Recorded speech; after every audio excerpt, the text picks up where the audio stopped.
दूसरी तरफ मार्क पूरी बोतल पीने के बाद उसे चक्कर आने लगा। उसके आसपास पड़े सभी टेबल और चेयर्स हिलने लगते हैं। देखते ही देखते सब कुछ रिपेयर होकर नया हो गया और आज से 40 साल पहले जो लोग इस शिप में मारे गए थे वह दोबारा से मार्क के सामने जिंदा खड़े हो गए। मार्क बीच में खड़ा था जिसके चारों तरफ लोग उसके लिए तालियां बजाने लगे। शुरू में तो मार्क को भी कुछ अजीब लगता है, लेकिन फिर वह सोचता है कि यह सब शराब का कमाल है। अगले ही पल वह लेडी सिंगर मार्क के करीब आ गई और वह मार्क के साथ इंटीमेट होने लगी। लेडी सिंगर पूरी तरह से मार्क को अपने वश में करके अपने पीछे लगा देती है।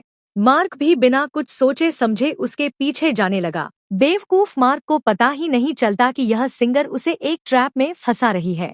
वह लेडी सिंगर फ्लोर के किनारे पर खड़ी होकर मार्क को बुलाने लगती है। मार्क इस सिंगर को हासिल करने के चक्कर में फ्लोर से नीचे गिरकर मारा जाता है। वहीं हमें टीम के लीडर को दिखाया जाता है जो इस पुराने शिप के कैप्टन के रूम में बैठा होता है।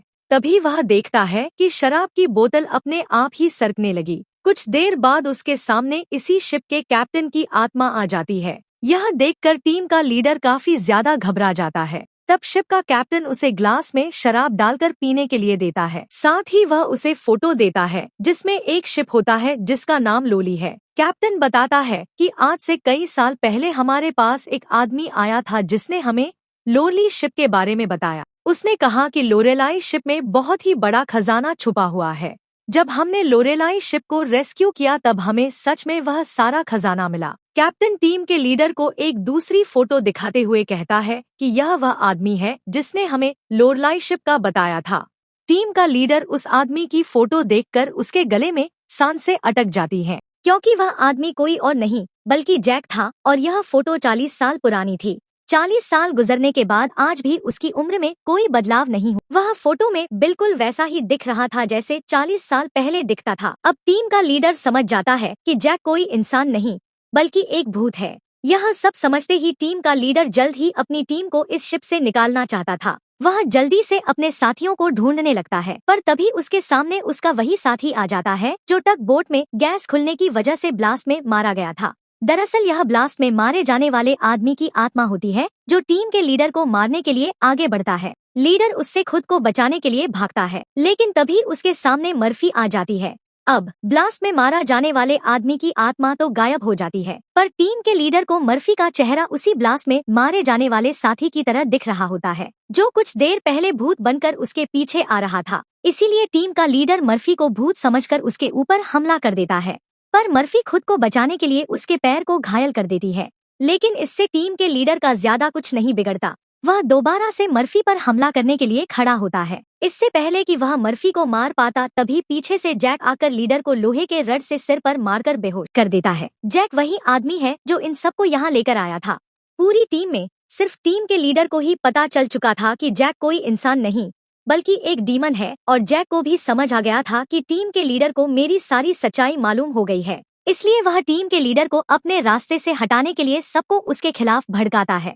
वो कहता है कि अगर यह दोबारा होश में आ गया तो यह हम में से किसी को नुकसान पहुंचा सकता है। सबको जैक की बात ठीक लगती है, इसलिए यह लोग अपने लीडर को एक टैंक में फेंक देते हैं। अब यहाँ से निकलने का कोई और रास्ता न मिलने पर यह लोग प्लान के मुताबिक शिप को रिपेयर करने के काम में लग जाते हैं। जल्द ही शिप में जिस सुरंग से पानी अंदर आ रहा था उस सुरंग को यह लोग वेल्ड कर देते हैं और पंप के जरिए जहाज के अंदर जमा हुआ पानी बाहर निकालने लगते हैं। मर्फी देखती है कि उनका एक साथी जिसका नाम मार्क है वह कहीं भी नहीं दिखाई दे रहा, इसलिए मर्फी उसे ढूंढने निकल पड़ती है। तभी उसके सामने उस लड़की की आत्मा एक बार फिर से आ जाती है जो उसे दिखाती है कि तुम जिस आदमी को ढूंढ रही हो वह मर चुका है। यह मार्क होता है जो लेडी सिंगर को पाने के चक्कर में मारा गया, और अब यह लड़की मर्फी के कंधे पर हाथ रखकर उसे 1962 की उस रात में ले जाती है जहां यह सारा इंसिडेंट हुआ था जब सब के सब शिप में मारे गए थे। उस रात शिप पर मौजूद सभी लोगों को बहुत ही बेरहमी से मारा गया था और यह सब एक ग्रुप कर रहा था जिसका मकसद था इस शिप पर मौजूद सारा गोल्ड चुराना।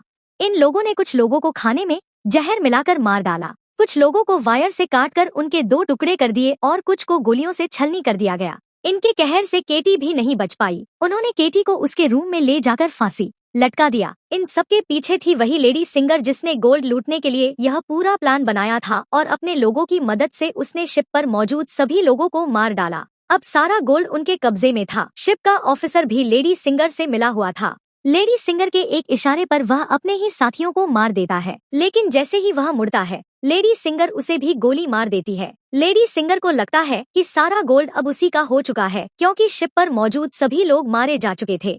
लेकिन यही एंट्री होती है एक ऐसे आदमी की जो इस पूरे गेम का मास्टरमाइंड था, और वह लोहे की चैन से लेडी सिंगर को लटका कर मार देता है। मर्फी केटी की मदद से यह सब देख रही होती है और तभी वह इस गेम के मास्टरमाइंड को भी देख लेती है, जिसे देखकर मर्फी शॉक हो जाती है, क्योंकि वह आदमी कोई और नहीं बल्कि जैक है, जो इन्हें गोल्ड का लालच देकर यहाँ पर लेकर आया, क्योंकि शिप में छेद हो चुका था और शिप धीरे धीरे पानी में डूब रही थी। इसलिए शिप को बचाने के लिए कुछ ऐसे लोगों की जरूरत थी जो शिप को डूबने से बचा सके। इसलिए जैक ने चालाकी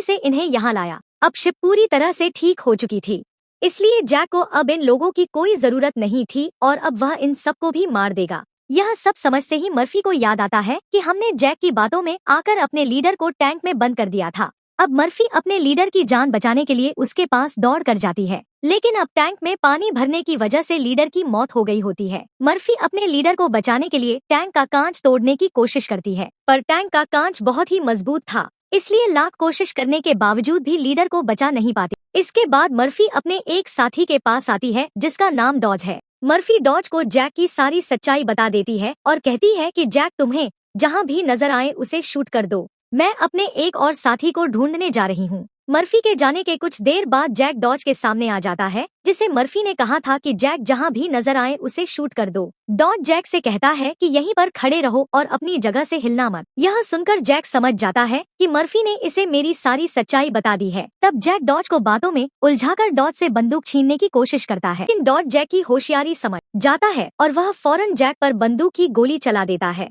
जिससे जैक दूर जा गिरता है। जिसके बाद डॉज जैक के पास आता है और देखता है कि जैक मारा जा चुका है। यह देखकर डॉज वहां से चला जाता है, लेकिन हम देखते हैं कि जैक अभी भी मरा नहीं है। दूसरी तरफ मर्फी अपने जिस साथी को ढूंढने गई थी, मर्फी को पता चल जाता है कि वह पानी में मारा गया है। अब डॉज के अलावा मर्फी के सारे साथी मारे जा चुके थे, इसलिए मर्फी डिसाइड करती है कि वो इस पूरे शिप को तबाह कर देगी। जिसके बाद मर्फी शिप के हर एक कोने में बॉम्ब फिट करने लग जाती है और तभी उसके पास डॉज आ जाता है। डॉज मर्फी को बताता है कि मैंने जैक को मार दिया। यह सुनकर मर्फी कहती है कि जैक नहीं मरने वाला है, क्योंकि जैक कोई इंसान नहीं बल्कि एक डीमन है। इसलिए हमें यह पूरी शिप ब्लास्ट करनी होगी ताकि जैक हमारी तरह और किसी इंसान को यहाँ लाकर ना फंसा सके। और जैक ने जितने भी सोल्स को इस शिप में कैद कर रखा है वो सभी आजाद। डॉज यहाँ पर गुस्से से मर्फी को समझाता है कि हमें शिप को ब्लास्ट नहीं करना चाहिए, क्योंकि इस तरह से शिप में रखा सारा गोल्ड बर्बाद हो जाएगा और हमें बिना गोल्ड हासिल किए खाली हाथ घर लौटना होगा।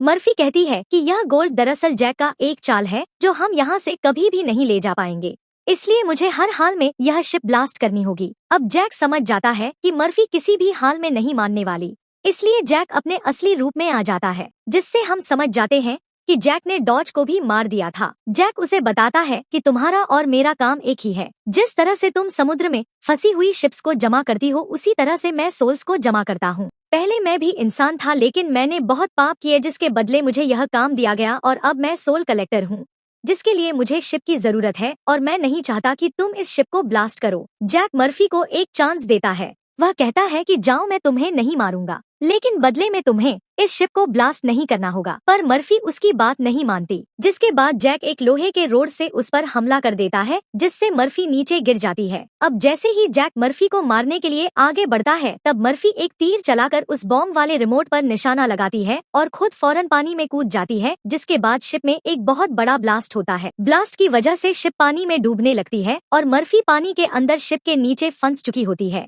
अब उसे बाहर निकलने का कोई रास्ता नहीं दिखता और उसकी सांसें भी फूलने लगती हैं। पर तभी वहाँ पर केटी की आत्मा आती है, जो मर्फी को हाथ से पकड़कर ऊपर का रास्ता दिखाती है। तब मर्फी देखती है कि जैक ने जितने भी सोल्स को कैद कर रखा था वो सभी सोल्स आजाद हो गई हैं। मर्फी बड़ी मुश्किल से ऊपर सरफेस पर आ जाती है और वह देखती है कि शिप में जितने भी सोल्स थे वह सब अपनी असली दुनिया में जाने लगे हैं। दरअसल यहाँ जितने भी सोल्स थे वह सभी जैक के गुलाम थे। सिर्फ केटी की सोल उसकी गुलाम नहीं बन पाई, क्योंकि केटी की सोल पवित्र थी, जिस वजह से जैक उस पर ज्यादा कंट्रोल नहीं कर पा रहा था। इसीलिए केटी की सोल बार बार मर्फी की मदद कर रही थी। यहाँ मर्फी एक बॉक्स के सहारे समुद्र तैरती रहती है और तभी वह एक शिप तक पहुंच जाती है, जो शिप उसे रेस्क्यू कर लेता है। जब उसे पोर्ट पर लाया जाता है तो वह अपनी एम्बुलेंस से देखती है कि जैक अभी भी जिंदा है और शिप का जितना भी गोल्ड था वो उस गोल्ड को एक दूसरे शिप में ट्रांसफर कर रहा है, ताकि उस गोल्ड के लालच में वह और भी लोगों को मार सके और उनकी आत्माओं को कैद कर सके। इसी के साथ यह कहानी खत्म हो जाती है।